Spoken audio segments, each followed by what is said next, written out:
I thank the gentleman for yielding. Madam Speaker, this bill is about women. It is about our sisters and daughters. It is about combating violence that no human being should ever face: rape, assault, sexual assault, human trafficking. By offering an amendment that will further delay and even endanger passage of the bill, Republicans are not just standing up for the men who abuse immigrants or men who rape Native Americans. They are delaying justice and counseling and health care and protection for everyone. The Republican amendment would roll back protections for immigrants who are victims of domestic abuse by making it harder to obtain U visas. The new restrictions would deter undocumented immigrants from reporting assaults and from cooperating with police, leaving victims vulnerable. The bipartisan Senate bill would add sexual orientation and gender identity to the eligibility for grant programs under VAWA and would include sexual orientation and gender identity as classes.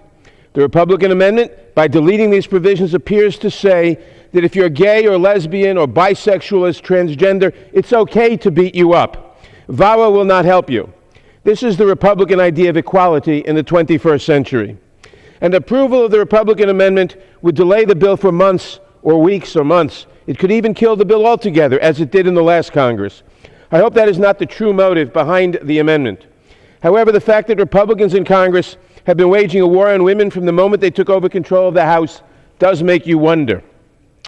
It is time to reject this cynical ploy and pass the Senate's Bipartisan Violence Against Women Act reauthorization now without amendment.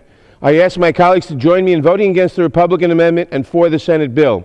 We don't need a retrogressive House bill that goes back on existing protections and endangers passage of any bill. The Senate did a fine job on a bipartisan basis.